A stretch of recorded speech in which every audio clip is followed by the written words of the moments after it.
we wanted to see the world now. And so we're willing to sacrifice some of those other things between freelance and work camping and YouTube and like the entrepreneurial side of being busy in order to have this lifestyle. Welcome to the RV Entrepreneur Podcast, the weekly show for nomads, work campers, RVers, and entrepreneurs looking to earn a living or build a business while enjoying the RV lifestyle. This week's host is Jim Nelson. Let's settle in and enjoy the RV Entrepreneur Podcast, brought to you by RV Life. These are the voyages of an RV entrepreneur. Whoa, wait, what? Deja vu. That was my Alaska episode about the final frontier. Today, we're boldly going where no weekday schedule has gone before. Straight into the world of remote employment, side gigs, content creation, and the ever-elusive quest for work-life balance. My guests are Ari and Jessie Adler, also known as Trekkers, the couple behind the Hike, Camp, Go lifestyle. Ari and Jessie didn't just downsize their house when they hit the road. They restructured their entire lives to prioritize purpose, mobility, and adventure. One works full-time remotely for a PR firm, the other juggles consulting clients, video editing, and yes, even park maintenance duties. Together, they share the highs and lows of maintaining multiple revenue streams on the road, all while work camping and growing a meaningful online presence. All from the cozy confines of their Airstream trailer and a decked-out camper van. We dig into how they manage their overlapping schedules while still making time to explore, what it really takes to work full-time jobs while work camping, why content creation after hours is much more about mission than money, and how Hike, Camp, Boldly Go isn't just a slogan, it's their ethos. If you've ever wondered how to blend remote work and self-employment, stay productive in tight quarters, or find joy in routines without becoming a creature of habit, this episode is for you. So, grab your communicator, or just your headphones, and join me for this episode of the RV Entrepreneur with Trekkers, right after this brief subspace transmission from our sponsors. This episode is made possible by Travelfy. Want reliable internet without the hassle? Meet Travelfy. It's portable, high-speed Wi-Fi that's ready to go wherever you are. From road trips to remote cabins. No tricky setup or permanent location required. Just plug in and you're connected. And here's the best part. No contracts, no commitments, and no reactivation fees. Pay only for the months you need. Travelfy connects to the strongest available signal among multiple major networks, so you stay online with confidence, backed by a US-based support team that knows the outdoor lifestyle. Travelfy, simplifying internet while you travel. Visit travelfy.com today. That's TRAVLFI.com. Listeners can save 15% with code RVE at checkout. Hello, Ari, Jessie, Trekkers. So good to meet you. Thank you for being on the show. Nice to be here, Jim. Thanks for having us. Oh, it's a pleasure. I can't wait to talk about all the different types of things and how you balance that all. But first, this is technically the RV Life Entrepreneur Podcast, so I tend to ask all of my guests a couple questions first. Real quick, just kind of overview. When did you first discover the RV life, and how might that be any different now? We sort of started poking around. We'd been tent campers for years, and we went to a little, sort of pop-up camper. And after dealing with weather for too many times in a row, we decided we wanted something a little more solid. So we ended up researching getting into an RV, started following people online that had Class Bs, and that's how we ended up buying our first rig, which was a Class B. It was a converted van. And, we did that for a number of years. Yeah, it was... Yeah, we had that small pop-up for a while, and then after a number of podcasts, actually, I was set on buying a Class C. We wanted to take our daughter, and we wanted to go out to Yellowstone and do this big trip, and we're like, yeah, Class C, that's great. And then he had me listening to a couple podcasts of some people doing Class B lifestyle, and we went to a dealership to look at a couple and drove them and walked away that day having signed the paperwork. And so we had that for about 7 years. I think. And we started with we're originally from Michigan. We originally just started it with weekends, maybe a long weekend, a couple weeks here and there in Michigan, a few trips out west. And then we decided that, maybe we wanted to do this more long term. And weeks here and there were great, but we couldn't really get every place we wanted to get in a week. Coming from Michigan, It was a long drive everywhere. And we were kind of in the midst of a job change and, life change at home personally. And we were like, well, what's next for us? And Ari took a consulting, basically he went to consulting. Yeah, I had a career position that was high stress. I was looking at what do I do next. I was basically burned out in that, and started doing freelance work on the side, which gave me the flexibility to work remotely and do everything else. And I was like, well, I'm doing this. Maybe Jessie should start looking at this too. And you spent a good year probably trying to find a remote job. I did. The employer I had just wasn't willing to be flexible with me on working remotely. And so I literally spent almost exactly a year looking for a remote job. From the day that we decided that was what we were going to do. I landed one. That was in the fall of 2019. And then we pretty much hit the road, and then COVID hit. And that sort of derailed us slightly because with so many parks being closed and uncertainty in the world, we hadn't sold our house. So we were able to go back to Michigan and hunker down for the remainder of 2020 and say, okay, well, we waited for the world to kind of figure out what it was doing. And then in 2021, we're like, okay, let's go. There's no point. We're sitting here at home. Let's go. And we never looked back. And yes, we still technically own a house in Michigan and our daughter lives there, but we are on the road about 6 to 9 months every year. We go home for the holidays, but otherwise we are full-time in our Airstream traveling around the country. And we're going to get into all that and how you're making it happen. But you mentioned freelancing. So tell me, y'all have worked for yourself. What does it take to be an entrepreneur? What does entrepreneurism mean to you guys? I mean, it's a lot of having the willpower to do things when you're tired, when you've been doing stuff all day long. We also do work camping, and then I've got the freelance work, and we've got our YouTube channel and our blogs and everything else we're doing. And there's times when it's the end of the day and I just want to kick back and not do anything. But it's like, well, I've got to get this video edited, or I have to get this blog post edited and posted, or there's social media to deal with. And so there's a lot of that. And I have learned, I've never really done the entrepreneur thing, but sort of this social media and YouTube channel got me into this a little bit. And I really have a better appreciation now for people who are, especially if you're starting it as a side gig. People have their jobs, they're like, I want to be an entrepreneur, I want to have my own business, and I'm going to start it on the side. That is a whole other level of commitment to being able to do that. And I've really gained an appreciation for it, I think. And, and one thing is I still have we both consider our jobs full time, but I work for an employer. Like I still have an employer that I report to. It's a 40, 50 hour a week job. I'm on the clock 9 to 5, and then having to jump in after hours and help Ari with all of our blogging and the YouTube and remembering like, okay, we have a video this week. Did we film anything? Do we have to create a video? Like it is a lot of work and mentally exhausting after working a full job for an employer and then having to jump into your side gig. Right. It's a lot about accountability. And when there's no one else cracking the whip, the best part about being an entrepreneur is you get to be your boss. And the worst part is you have to be your own boss. But we're going to get into all those things. I often refer to it as like juggling cats. You got so many things in the air and then you add in work camping. We're going to talk about that whole balance. But let's back up just a little bit to your previous life. You mentioned kind of how the process went into getting on the road. But what did you both do previous to starting remote working?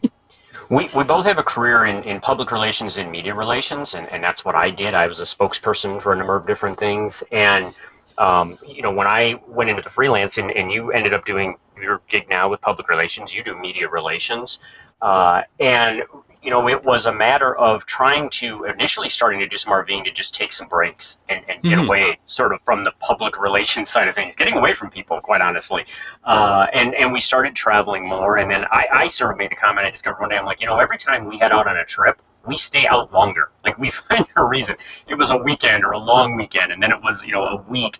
And as technology improved and we were able to stay connected, through either hotspots or we had like a cell booster at one time and we have Starlink now. So it's just dramatically changed things. We were able to go out for longer and still stay connected. And that was key to a lot of it. And having that media and public relations background has helped us because, we both worked for a variety of public, private, nonprofit, organizations over our career. And some of them were more stressful than others. And so, but we always had that sense of, working, we understood sort of like the media side of it and the social media side of it because we had been doing that for our daily job. So getting into like this entrepreneurial side with doing video for YouTube and doing the social media and all the things that entails and writing a blog post, those were all things that we had done literally every day in our actual careers that we were getting paid to do.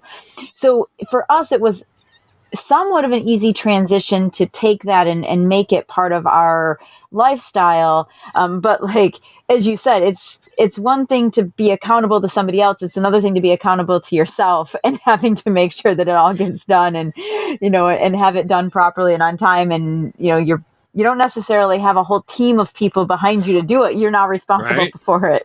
Well, and I would say too, like you said, Jesse, it made it easier to transition into doing this stuff for ourselves because we've been doing it for other people. The tricky part initially was we were doing that all day long for other people. And then at night, we got to keep doing this same thing, but it's for ourselves and for no pay at the beginning and still very little pay at this point. We're not getting rich on this, but we do it because we enjoy doing it and we like helping others with what we're doing with our videos. A lot of it starts that way as a side gig, but the experience you guys brought to the table was so helpful. There's so many creators out there and creative types that lack that part, which is so vital to create the connection, even though, the bottom line content does matter. But when you started, you got that first van and you started traveling longer and longer, which came first, the remote working or the full-time travel? Did you kind of get on the road and then look for remote work, or were you already working remotely and then hit the road? It was mostly we got the remote jobs first and then hit the road. Other than I think we had a couple like 2 or 3 week trips that we'd been able to finagle with, time off from our employers. But we didn't hit the road full time until we had already secured a remote job. Simply because my job wouldn't let me do it. I was working for an employer that I had a set number of PTO days and they were unable to compromise with me on working remotely. Now, Ari could have gone you had taken a remote job and could have gone anytime, but I couldn't. So we had to wait till I had found something. And I stumbled across an employer who was a fully remote company. And that is rare to find to begin with, and especially pre-COVID. But it's a fully remote public relations agency. And so my colleagues are scattered all over the United States. And so they have no expectations of where I am at any given time. As long as I'm online when I need to be and meet my deadlines, that's what matters. So let's talk about the roles here for just a minute. Ari, you chose to go into consulting, and Jesse, you got the remote job. Is that the extent of it? Do you guys live in both of those different worlds? Ari, are you also doing the blogging? Who does what in the Airstream there? I do a lot of the day-to-day activities on the YouTube channel and the blogging, just especially like the behind-the-scenes stuff, making sure the website's up and running properly, taking care of all the processing that needs to get done for the videos on YouTube and keeping up with comments and that kind of thing. But then, Jesse's doing a lot of the creative in terms of obviously, helping with the videos and being in the videos. And you, especially when we travel and do reviews for places, you tend to do a lot of the research of what we're doing and where we're at. I'll do I used to book all the I used to handle all the travel and the logistics, but with my full-time job, it's got to be too much. And so, Ari handles all of the logistical stuff, but I handle all the research that goes into it, where we're going to go, what we're going to talk about, the background and the history on a place that we're going to visit. And then that oftentimes I will turn into what we then post on social. So sometimes we'll do like a Facebook post or an Instagram post or a blog post. And so all the research that I've done ahead of time will then get transferred into what we then use for our written content outside of the video that we produce. But I do not claim to be an expert in anything video, so that's up to Ari. You've talked about so much that I want to dive into, then we're going to get to that. But when it comes to the two of you working together in the RV, what challenges are you facing working the remote job on one side, having consulting clients on the other, and both sharing responsibilities on the content creation? It's similar to Renee and I here. We each have our clients, but we also focus on our tripods community. So we're also running a business together. What's the hard part for you guys when you have so many cats in the air, like I say? Finding time for ourselves, like to do things together. That aren't work. Right. Because, we can get into this. We're currently park hosting is one of our other things. So here's what a day, this may help. Here's kind of what a daily life looks like for us. Ari goes to work between 7 and 8 in the morning to his work camping job. I start work at 8 a.m. and sometimes, depending on his schedule, he'll be home middle of the day. Sometimes he'll be home at the end of the day. It depends on what the park's needs for him are that day. Mm-hmm. He'll come home, again, middle of the day, jump on the computer, start doing work for his consulting clients. I will wrap up my day at 5 p.m. And then we're both like, okay, do we want to do dinner? Do we want to work out? Do we need to record a video? Do we need to edit a video? All right, what else are these things going to do? All right, well, let's take a break for a couple hours, do all of those things, let's go take a walk, do dinner.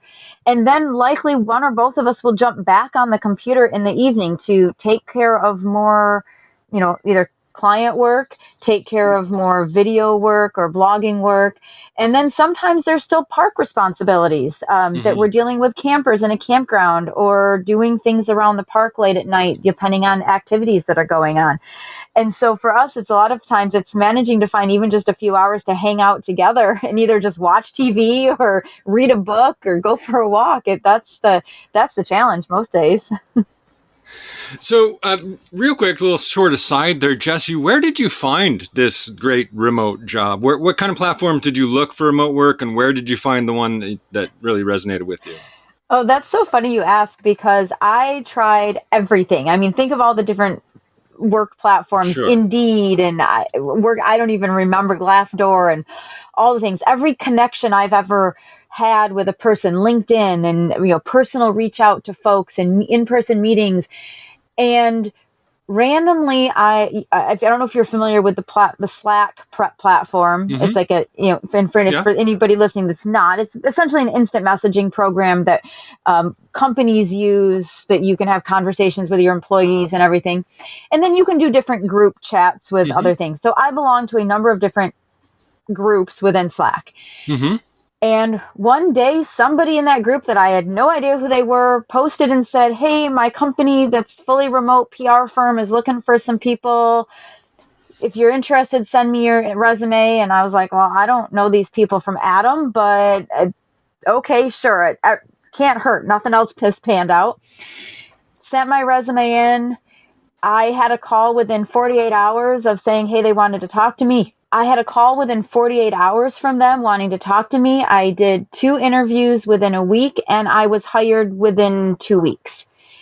And in an industry that I knew nothing about, which is legal, my background was legislative, higher ed, nonprofit, manufacturing. I definitely not the legal industry. I knew nothing about the law. I'd never been to law school, but I'm in PR. I can learn and talk about anything.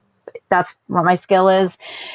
And I've been there 5.5 years, and it's been going great. But it was just this random serendipitous reach out by somebody I didn't even know after actively and searching for months and months and months and months and months. And I figured all things happen for a reason, and that all these other things that I'd applied for, either I'd never heard from or it would drag on for months. And that when I finally found this position, the entire thing start to finish was less than 3 weeks. Hey RVers, let's be real. Your RV shower head isn't great. And even if you swapped it out for something better, chances are it's just a shinier version of the same old thing. And if you're really lucky, those stiff hose kind of let you get wet, but definitely not where you want it. That's where Waterpik comes in. A global leader in water technology, they've designed the Transform RV showerhead to change the way you shower on the road, making it easier and more efficient to shower in tight, RV spaces, while other RV showerheads have limited spray adjustments. The Transform RV's unique 360-degree pivoting head allows you to customize to any spray angle without having to remove it from the bracket. This means you can reach your desired spray area and shower with both hands free. This shower head doesn't just work better, it feels better. It's engineered to deliver powerful, consistent water flow. Its multiple spray settings are optimized to get the most out of your water tank. And with the new trickle switch, you can conserve water without that shocking blast of cold or hot water when you turn it back on. It's available in white, chrome, and nickel. The Waterpick Transform RV Showerhead is ready to upgrade your RV shower. Head over to Amazon and check it out now. And a fantastic fit, obviously, and it's great that it worked out for you. And it came back, finding the job actually came back through connections, people you knew who knew other people, and you found that on Slack. I think you mentioned earlier in previous conversation that some of the other platforms, we'll drop the links in the show notes, Indeed, Glassdoor, LinkedIn, that sort of thing. But let's jump back to the living and working on the road real quick with one last question about a couple living in a small space for so long. You guys spent like 7 years in a road trek. Do you have any tips for couples living and working together in such a tiny spot? Make sure you get along before you hit the road. I guess it'd be mine. And in all seriousness, we've said that before. Sure. We've said, like, if you're going to hit the road, regardless of what size rig you have, they're only so big, and you're going to have limited space. And it's, you know, as a couple, what do you find yourself doing? At the end of the day, do you end up watching the same television show, you know, sitting together on the couch, or do you sit and read together? Do you do activities together at night, or do you find yourselves in a big house and you're at opposite ends of the house and you're not doing things, you have separate hobbies, that kind of stuff? If you find that you tend to spend a lot of time together anyway, you're probably going to be great for life on the road in an RV. And I think that was us. And part of, once Jessie got the remote job and I was doing remote stuff, and, you know, I found us sort of doing remote work, but we were sitting on the couch in Michigan, and I'm like, we could do this from anywhere. Why are we doing this in our living room in a house? when it's 20 degrees and 2 feet of snow, and why are we here? It was winter, and I'm like, where else could we be right now instead of out, you know, waiting for the snow to fall so I can go out and shovel it? And that's what really sort of prompted us to do that. And then, you know, we traveled for a number of years in the road trek, and then we should probably clarify. When we say we owned the road trek for 7 years, we only truly lived in it for about 2 to 3, somewhere in there. So, we were on the road. Where we were on the road. Long enough. Yeah. You know pretty quick. It was still long enough to go, okay, we probably need to get something bigger. But And let me segue with that too. The getting something bigger was, as we were traveling, that's when we started discovered this work camping thing of being a park host at state parks, is what we've done traditionally. And I think, you know, I love the flexibility of van life, and Jessie did too. I mean, it was, you know, pull off anywhere, park anywhere you want. Jessie's famous for, when we going down the road, she's like, wait, turn around, I want to go back and see that thing. And that was a lot easier in a 20-foot van than it is when you're towing a 30-foot Airstream, right? But when we got into the park hosting, and we were finding that we were settling in for longer, so we weren't on the move quite as often. We were set up for 2, 3, 4 months at a time. That's when being in the van, the quarters got a little bit tighter, and with us both working all day long, the van had everything that a full-size RV has, just it's all smaller, but it's all convertible. So the bed became the couch where I would set up a table and work. The front seats had to turn around, and Jessie would work up there, but if we wanted to set up the table to eat, you know, then she was in the way with her computer. So doing that constantly all day and every day for weeks at a time got a little old, and that's when we started to look for, you know, if we're going to stay put for longer periods of time, what's something a little bit bigger that we could be staying in? Yeah. I definitely know how that works, because we spent, you know, 15, 16 years in a fifth wheel, and then downsized in a big way to the back of a truck camper, and then realized quick, that's great for camping, not so much for living in. And I do want to get into the rigs a little bit that you have kind of both now, best of both worlds, and the work camping I want to dive into. But one last thing about the kind of work that you guys are doing remotely when it comes to like time and project management. You mentioned Slack, Jessie. Do you have any other favorite apps or platforms for sharing schedules or managing projects and communicating with your clients? From a client basis, yeah, we use Slack quite a bit with both internally our own team and with our clients. The traditional, I wouldn't say anything super fancy, the traditional Microsoft Office, so OneNote, and we use, some of our clients use Google Suite, so we're sharing things back and forth with them. Nothing truly out of this world, crazy. Sure.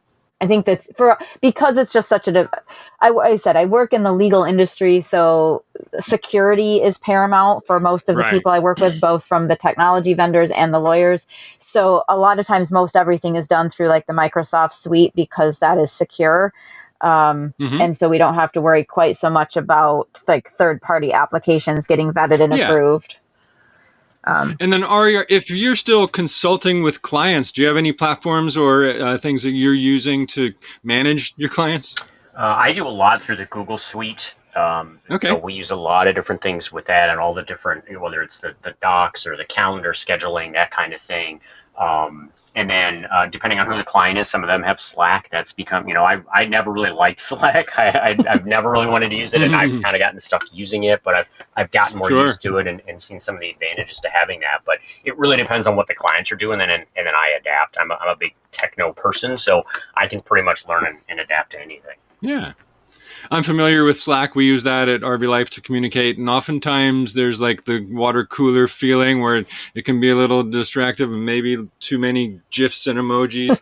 But between the two of us, we use ClickUp for our project management. I use Calendly to manage scheduling of certain things. But let's dive into that work camping. So aside from the self-employment, you got hours that you need set. What's some of the more memorable work camping jobs you guys have done? Well, we've done state parks is what we have done. Okay. And I think two memorable things. One for me, and I'll segue so you can talk about what I think is your favorite, Jesse. And mine was we spent a spring and a summer in Utah, running a campground basically that was in a little canyon in Utah. It was beautiful. It was one of my favorite places. I'd never been to Utah before.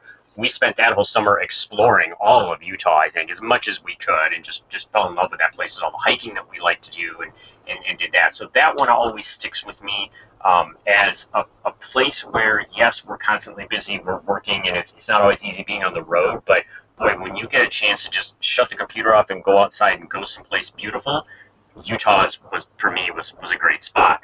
The other one of our first ones was at a state park in Texas. I was on the maintenance team. It was a day use park, but they also have a historic farm where they recreate, I think it was 1918 at the time period. And Jesse fell in love with that. I can jump in on that. So it actually was we have been back there since. It was our very first park hosting experience. And I had it in my head that park hosting meant being a campground host, because growing up in Michigan, we went to state parks a lot in Michigan, and there were always campground hosts, and they were there to help you out with your site and your campfire. And in Michigan, on Saturday and Sundays, they'd have coffee and donuts available for you and activities for the kids. And so here I am envisioning that that's what we're going to be doing, except Ari finds this what I thought was a camp hosting gig turned out it wasn't, because he found it at a park that didn't have a campground. And I was like, well, how are we going to be campground hosts if there's no campground? And he's like, well, I'm going to be on the maintenance team. I'm like, oh, okay. So I fully admit that I was very skeptical of this when we first did it. And it turned out to be, as he said, my favorite thing ever, because we get there and not only is it a lovely day use park that has trails, that there's longhorn, there's a herd of bison. It's in a great location in hill country, but they have the Sauer Beckman living history farm, and it is demonstrating life in 1918 from a German immigrant family living in Texas. And it is the original structures of that family who lived there. The state was able to buy the property when the family eventually sold it. And so you are dressed up as if you are living in 1918, and we're milking they've got animals. So you're, milking the cows every morning. You shear the sheep when it's appropriate season for that. You're working in the garden. We're making a meal every day on the cast iron wood stove. And then demonstrating life and showing people around the farm, giving them the history of the place, but also showing kids who are now just used to getting their groceries from, Kroger or Meijer or Walmart or wherever it is, that no, you had to go out to the chicken coop and pick up your eggs, and you had to go out to the garden and, pull your vegetables, and you had to go milk the cow and, turn it into cream and butter. And so it just became like this. For me, it was great. I love history. I love that kind of thing. And it was a complete 180 from my daily job. So I would work my 9 to 5 Monday through Friday job. And then on the weekends, I would go volunteer at the farm. And it was just such a nice stress relief and something completely different, where there was no electronics and there was nothing but just being outside every day and interacting with people. And I absolutely loved it. And so we've been back there since a couple times, because despite the fact that we want to explore more of the world, that's one of our favorite places.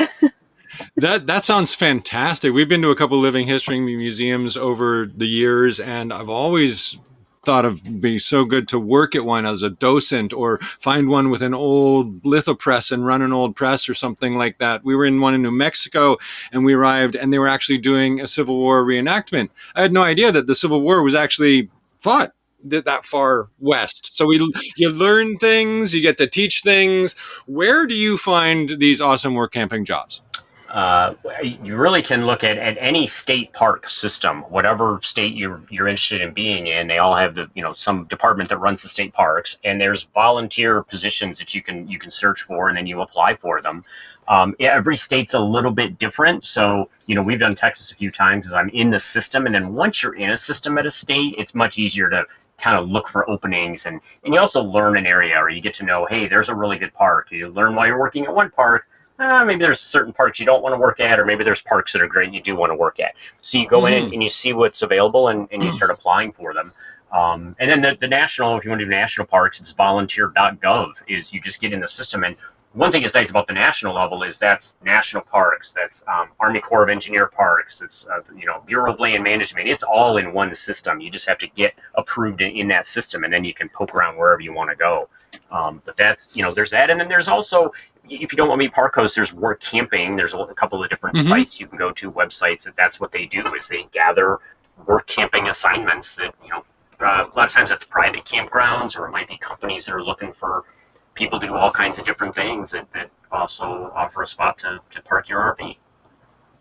All of the above. I manage the Work Campers group on Facebook, and we now have 200,000 members, and there's offers from, ranch work camping to the typical RV resorts and camp hosts and that sort of thing. But with the work camping and the self-employment and the consulting and the content creation, let's talk about the whole ever elusive life-work balance for a minute. Do you think we can ever really truly achieve personal life and work balance to be happy with the best of both worlds at all times? I think, and I used to struggle for this for years, like I needed to do the work-life balance, and I think that's a bit of an anomaly that I don't think anybody ever really has that. What I have found is, for me anyway, the way to be happy is if you can get the proper work-life blend, and as opposed to a balance. So yeah, the way we sound, and we do, we sound like we're constantly working, right? But as a park host too, you're sort of living and working, in the same place when I'm doing that kind of work. So yes, we do get called upon to help people at night. We're in a campground now, so we do have people that are needing help at night for whatever reason, and we help them out, or it's just a matter of keeping an eye on things when you're out and about. Are you technically working? Yeah, but it's a but nice you're working in a beautiful place. Yes. And Right. and that's where we have come to find that it's, for me especially, I start work at 8 in the morning. I get on my computer. When I'm done at 5, I close my laptop. I step outside, and like right now, we're at the beach. I have the beach 4.5 minute walk from my front door here. And Nice. so for 2 months, I get to step outside of my door and walk down to the beach every day. And I wouldn't trade that for the world. And I think it was the first day we were here, she comes back, and she was out for a little while outside, and she comes back, and she goes, it's 4.5 minutes to the beach. Like, that was the first thing she figured out. God, I'm like, very specific, 4.5 minutes, and I'm there. And I think for us that's where I think we did achieve our work-life balance. We did exactly what we set out to do, which was get out of our mundane everyday existence and our normal, American life neighborhood in Michigan, which was a lovely neighborhood, and we liked our neighbors and we liked our house and our family is there, but it wasn't for us. We knew it just wasn't for us for the long term. And we wanted to see the world, and we knew that there's no guarantee about tomorrow. There's no guarantee that we're going to get to retirement for whatever reason that may be.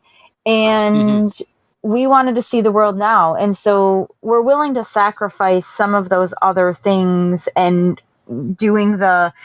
having all of those different responsibilities between freelance and workamping and YouTube and like the entrepreneurial side of being busy in order to have this lifestyle, in order to be in Utah in a canyon where you can go hiking every day, and to, travel up the coast of California and into Oregon and across the, the middle of the United States. And so for us, that was the balance that we achieved was, yes, we will put up with some of that, like, extra work. It's not just two people going to a job and coming home every day. We have extra responsibilities, but we're doing it because we want to, and we're doing it in some place gorgeous. And that's what was really important for us. I was going to too. And one of the reasons, because when you apply, you ask about getting, park positions or whatever, and there are different teams at state parks. There are people who work, at the visitor center, or they're working in the booth welcoming campers, or they're on a maintenance team. I almost will always go for the maintenance team. And for me, that's the good sort of work-life blend. I get to be outside. I get exercise is kind of built into the day-to-day routine of getting some exercise while I'm there. I get a really good sense of purpose in terms of I am giving back, because every state park we've worked at, they're understaffed, they're under budget. There's a lot of work that needs to get done. Every team I've worked with has appreciated us as volunteers and just really love that we're there helping.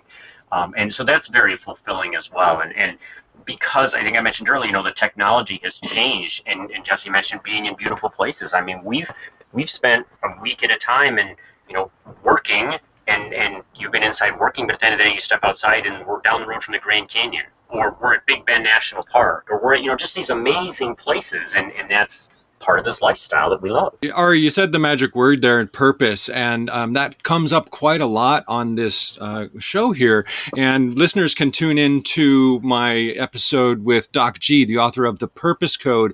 But you said something beautiful earlier, and I think it is more of a synergy than a balance.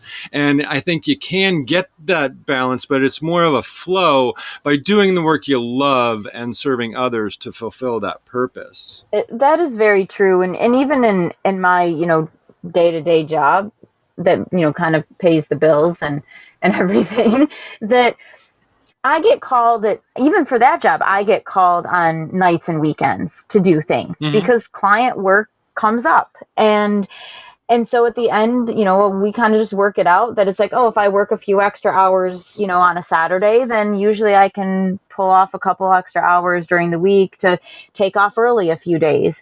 And yet again, being in some place gorgeous helps with that, where it's like, oh, it's Friday afternoon and we really want to go check out this museum and they're only open till 4:00. Well, great, let's go do it. And so that's what it's helpful, having that purpose and that blend and balance and synergy, that we're able to just make it work for us. And it's funny because when I first started this job, we weren't really even sure if like the clients were going to accept it, because remote work wasn't, despite the fact that our company was remote, really what they meant was you're sitting in a home office. Like, you're not traveling the world. You're sitting in a home office and you're just there. They didn't really care where we were.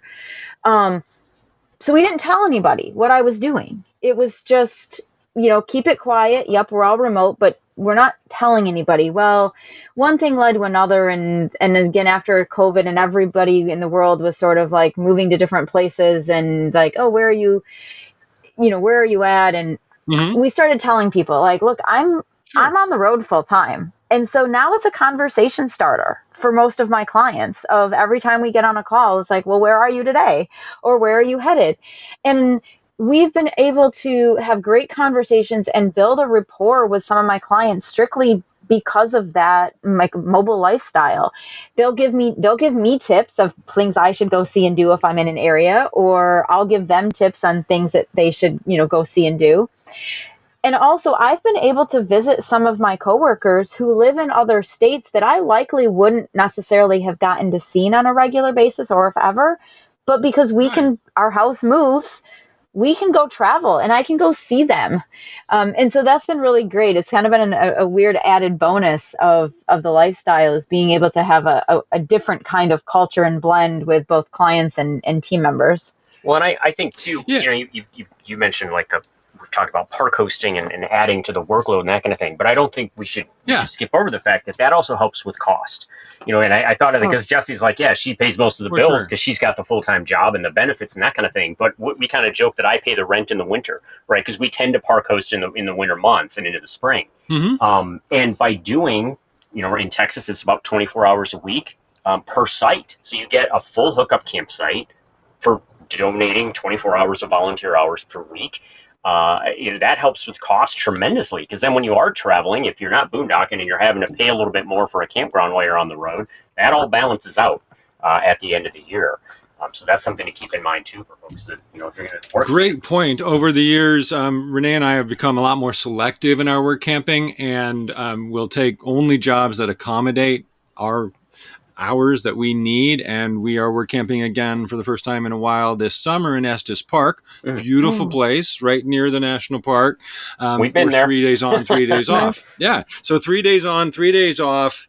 So you're basically working 4 days a week. Free rent. No, we're not getting paid, but that's okay for us. In my work camping group, there's a whole faction of people that demand pay for every hour. And well, if you have to live the life, it's different than if you want to live the life. And it's a great point that you can save on rent. But with the work camping, the consulting, the content creation, and the employment, you did kind of mention that you kind of got the best of all worlds there. And you also kind of have the best of both worlds with your rigs. You've got this nice trailer and a van that's decked out. So tell me why you have both. It's kind of similar to our setup. We have a truck camper and a trailer, and we do what we call a hub and spoke travel. So do you guys do that much, where you drop the trailer and then you can go out and truly camp for a bit and then come back and get comfortable again? Yeah, absolutely. We do that, especially when we're park hosting. We'll use our park hosting gig as sort of our base camp, and then we'll go out and explore. Like when we were in Utah, we never really moved to the Airstream. We didn't move for 4 months. Yeah, we took the van and went everywhere. And so when we bought the Airstream, we wanted a van to tow it with if we could find one, and we did find one, obviously. And I think it's because we've gotten so used to sort of the van lifestyle. I joked about, when we had that, one of the advantages of van life was everything's always with you. And you kind of have that with a truck camper too, right? All your stuff's with you. But we just kind of got used to, if you need to change clothes, you just go in the van and change. And you can't really do that in a pickup truck. I mean, you can, but it's not as easy, right? So we thought we wanted to have the van. And then once we had the van, we realized we could use that to go out on weekends or do those extra camping trips. And over time, we've built up. So we've got a bed platform. We have a Dometic powered cooler in there. I've got all kinds of little solar generators. I mean, we're pretty much, I actually have the old little camping toilet that we had from our tenting days. Like, you just repurpose what you have, right, and go with it. And so we are literally self-contained in that van, and it is the best of both worlds, I think, being able to do that. Yeah, I don't think, had we not done that, things would be very different, and I'm not sure where we would have ended up. I don't think we would have been happy, because the park hosting is great, but we were settling in too much to explore. Yeah. And also we found the other thing was 30 feet, it doesn't seem that big, but there are many national parks that will not hold a 30-foot trailer. Yeah. And so we were worried that we were going to miss out on many things that we wanted to see and do. And so that van has helped us tremendously. And it was just an empty Chevy cargo van, so that we had the ability to do whatever we wanted with it. And so that's, as Ari said, no, we've kind of decked it out a little bit. I mean, it mostly right now is sort of it's also storage. So like our bikes are in there, and like our generator, now all the stuff that we store is in there. But when we want to go out for a weekend, we just kind of throw all that stuff in the trailer and then head out for the weekend so that we can go camping, and actually sometimes literally go camping. Sometimes it's exploring. It might just be going to a festival. because I will have to say, having your own toilet is always a bonus. And that was That's like why one we thing I got a didn't want to give up. So it was having our little old tent camping cassette toilet is saved us many times. It's nothing fancy in the van, and we have slowly built it up and continue to do that. And that's what I always tell people is like figure out what you need and then go from there. And so I think for the first 6 months or for the first season that we were on the road with it, we were literally sleeping on the floor of the van. I think we had like a some rollout mattresses that we used, a couple yoga mats, some old pads that we had and stuff. And now we've said, okay, we need more storage space. We would like to have a raised bed so we have more storage space under that kind of thing, an actual sort of mattress. That's the kind of thing we've built up. But I always tell people, don't wait till you have everything perfect to just get out there and try this. Because you're going to learn as you go, and you're going to change things as you go. We've reconfigured the van a couple of times, and it's just that's what you do. And that's also a good. Just a random thought. I see so many people in the different online camping groups or trailer groups saying, "Hey, we just bought this new trailer. What do I need?" And everybody gives them like this really, really long list of everything they need to buy for their trailer, and then 6 months later they'll be like, "I didn't need any of this stuff." Right. Because it's all up to you as a couple or an individual of like, what's your lifestyle? What are you going to be doing and using? And so, as Ari said, don't wait till you have it all perfect to go, but also don't buy it all to begin with. Like you do need to figure it out what kind of lifestyle works for you. And are you camping? And what does that mean? Are you camping in state parks? Are you camping in an RV park? Are you boondocking? You're going to need very different accessories, and depending on where you're going, you may not need a whole lithium bank of solar if you're only going to RV parks, and vice versa. So it's been kind of fun over the last 6 years to figure out what we need, and we've kind of changed our we've changed and adapted along the way, and I'm sure this is just our current season of life, and we'll probably change again. Yeah, everyone's needs are so different, and so often I see new RVers or new nomads kind of ask, "Oh, what do you need?" or "What's the best rig?" and they ask, "Or what's the budget? What does it cost?" You ask 10 RVers, and you're going to get 10 different answers. But Jessie, you mentioned something there about exploring. So let's explore. Tell me about Trekkers. Who's the Star Trek fan? What's Trekkers all about? That would have been, it's both of us now, but that definitely started as Ari. I married a Trekkie, and I don't think I'd watched a Star Trek episode in my life. You're a Star Trek fan by marriage. Yes, I was a Star Wars fan. So I was very much in the Star Wars universe, and I married a Trekkie, and then had to sit and watch every episode so I understood the references.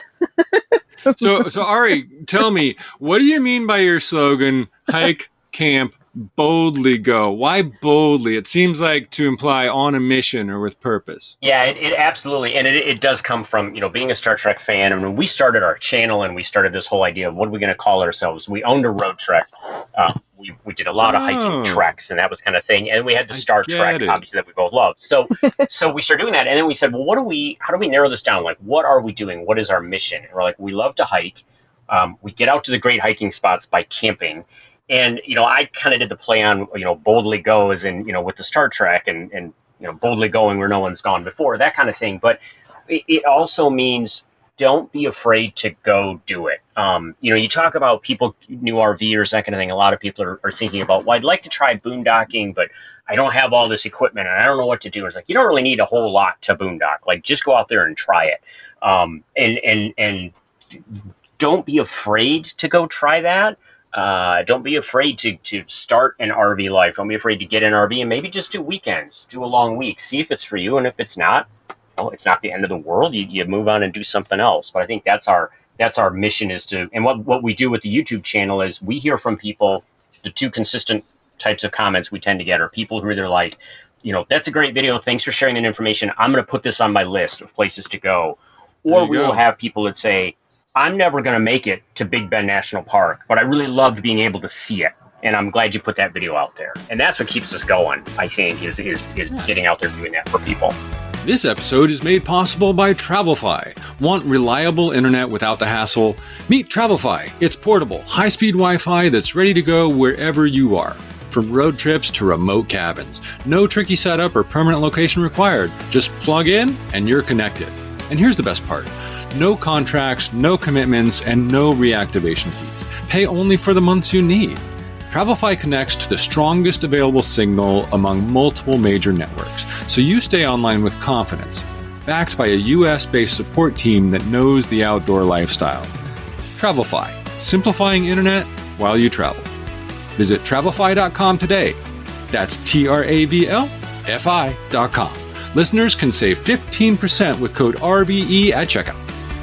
Oh, I was just going to add, one of the cool things has been running into people in random places who apparently watch our channel.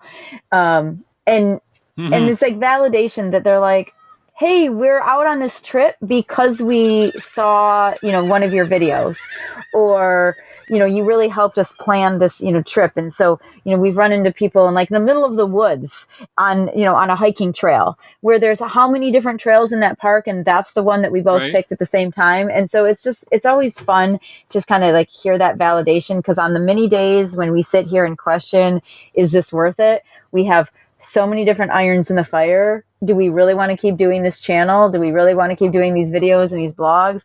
And then we run into somebody, or they'll send us a message, and then we're like, well, and this is why we're doing it, because we are truly helping somebody else. And we might as well, we're already out here living the lifestyle. We might as well be documenting it and helping somebody else on their travels. And that comes back to purpose. There are no coincidences, and I do believe that the universe, as a friend says, will conspire on your behalf and give you that validation when you need. But Ari, I love how you said, don't be afraid to go do it, because I believe personally, true adventure requires a certain amount of uncertainty and challenges and discovering the unknown. So what do you guys think it takes to truly enjoy like a true adventure? What's adventurous to you? Getting lost. No, just kidding. Getting lost. We've never been lost. We always know where we are. Yes, we always know where we are. I think part of it, and I really love being able to challenge myself, and we'll head out on hikes and do long hikes. And the longer you hike, the fewer people you see, because people, most people, even on a big trail or whatever, they'll do like a mile, maybe 2 miles. The further you can hike in somewhere, it's going to be less spoiled. There can be fewer people. You can see some just amazing and beautiful things. And I also really love when we can go out and boondock in the van. We did a trip while we were in Utah. We were on BLM land out by Goblin Valley State Park. I wondered which one you were going to tell. Yeah, Goblin and Valley. It was the darkest dark sky we've ever seen. I mean, and it was beautiful, clear night. We had the Milky Way from horizon to horizon. I'm never been a place that dark. And I just sat there and I took it all in. And I thought a little bit about people who have never seen something like that. Whether they've always grown up in cities and not seen even a real night sky, or they think they've seen a dark sky, but they really haven't. And, to me, having the courage to kind of go park in the middle of the desert overnight, all by ourselves, and be there alone and see that beauty that's adventure to me. Coming out the other side I'm trying of to that, think what I have waking to up add in the to that. morning, and it's just amazing to experience that. But Jessie, you mentioned earlier something about getting too settled in. Before we wrap this up, let's talk about comfort for a minute. There was a quote on your website that caught my eye, where you say, "What's the point in having all the creature comforts when you simply become a creature of habit?" So I often say, comfort is overrated. Why don't you share your thoughts on that for a minute? I think for us, comfort very much had be prior to this lifestyle. Comfort for us had truly become what everybody thinks of as the American dream. You've got 2 jobs, you've got kids, you've got a dog, you've got the house with the white picket fence, you've got the toys, you've got the cabin up north, the boat, all the things. We had some of that, but comfort was. You knew where all your favorite watering holes were. You knew where all your friends lived. You did the same things year after year, and that's not a bad thing. And I, sometimes I do miss some of the things that I used to do at home. But at the same time, comfort just became too too comfortable. Too routine. Too routine. Routine was a good word. Routine. And so we really wanted something different. And so that's obviously what this lifestyle gave for us. Now, we have to be careful not to fall into that trap now. And there have been times where we'll sit here, especially when we're set up for, 2, 3, 4 months at a time in a state park, where it gets dark. Let's say, I'm going to take January, for example. It gets dark by 5 o'clock pretty much everywhere across the United States in January, just the way the time change works and everything. And so I'll work my job, Ari will work his park hosting gig, and we'll have dinner, and then we'll sit and watch TV. And then the next thing we know, we've done that 5 nights in a row. We've never left the trailer. We've never left the park. We haven't really even gone for a walk. And we're like, what are we doing? We are here in this place that we may never get back to again. Why are we not taking advantage of it? And so we have to then force ourselves to, like, at night, like, let's just go for a drive, or let's go for a walk, or let's do something, or on the weekend, let's go find a new local festival or a museum or a farmer's market. Let's just go do something, because otherwise we can easily fall into the trap of that same creature comforts that we were doing in our sticks and bricks in the trailer. Yeah, and I think it helps because, especially when we're doing when we're not work camping, we tend to be on the move more anyway. But when we are work camping, I often have to remind myself, I'm like, okay, this is a 3-month gig or a 2-month gig. It's like, when that time is up, we're leaving this area.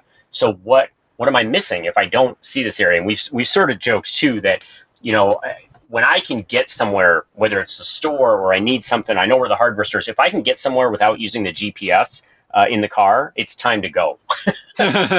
Good point. It's like, well, I need to go find a new area and explore it. But yeah, Jesse makes a really good point of, you can fall into that trap of, it's comfortable, it's routine, it's just, this is what I do. But yeah, then you do end up trapped, and you're kind of like, what are we doing? And having that clock ticking by knowing that you're leaving in 2 months, 3 months, whatever it's going to be, that really does help push you out that door at night, or get you up early in the morning. And I always make a list. Like, before we head off to an area, I will do research on all the things there are to see and do. And we always usually give ourselves about a 2-hour radius, 2 to 3 hour radius around the place that we're going to base camp from.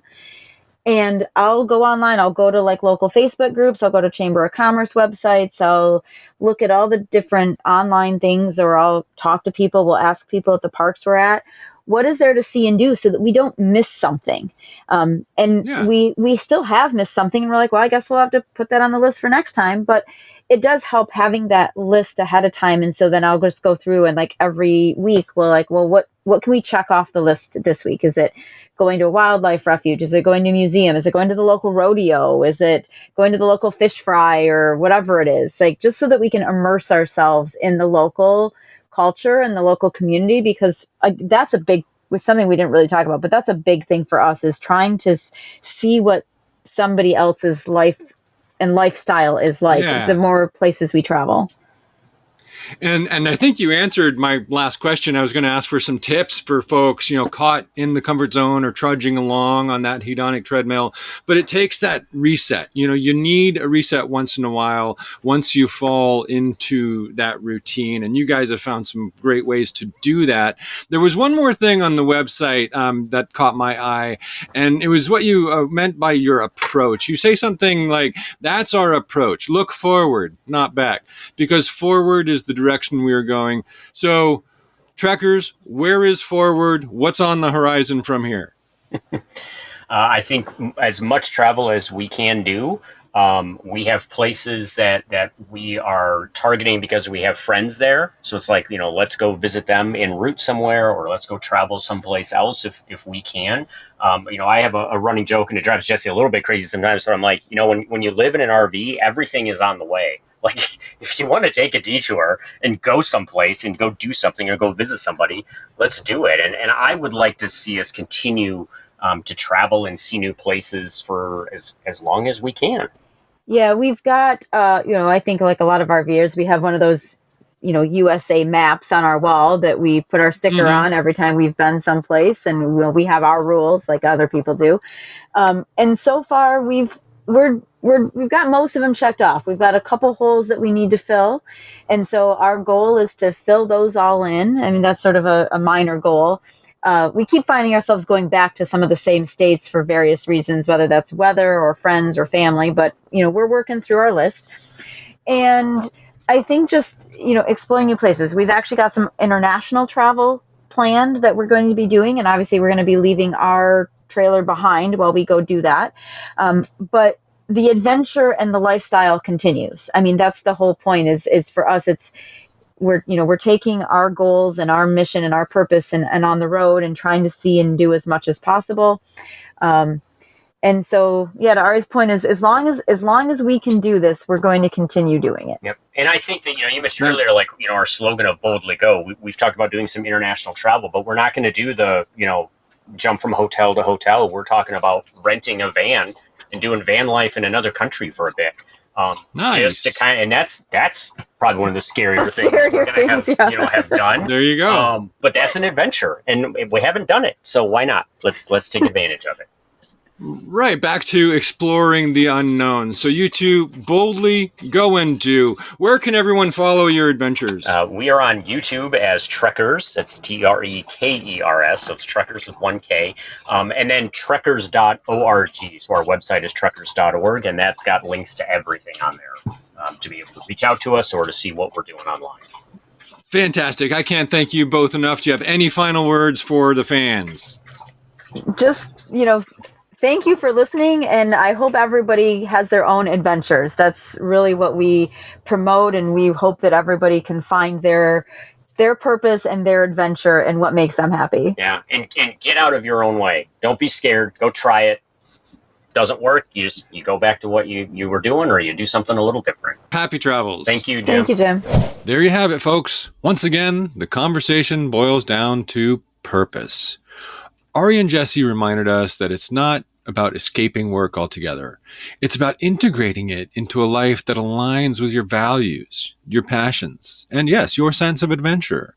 Whether it's remote employment, self-employment, or work camping in beautiful places, the key is designing a life where your work supports your life, not the other way around. They've found ways to juggle consulting, content creation, and park hosting, all while exploring the country, connecting with others, and inspiring folks through their channel. It's not always easy, but it's intentional, and that makes all the difference. We also talked about that elusive thing we all chase, work-life balance. And maybe it's not balance at all. Maybe it's more like blending the two, more of a synergy. Ari and Jessie show us it's possible when you build a lifestyle rooted in purpose and fueled by curiosity. We'd love to hear what your purpose-driven life looks like, or the one you're building toward. Reach out at the RVEntrepreneur.com or join the conversation in the RVE Facebook group.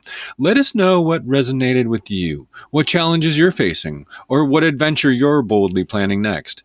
And hey, if you're feeling stuck in the default life, trudging along on that hedonic treadmill, wondering if there's more out there for you, remember, don't be afraid to go do it. RVing is more than just a hobby. It's a community. When you join RV Life, you're not just gaining access to a suite of tools. You're becoming part of a vibrant community of fellow RV enthusiasts. Share your experiences, learn from others, and make your RV journey even more memorable. Visit rvlife.com to become a part of our community and start making connections that last a lifetime.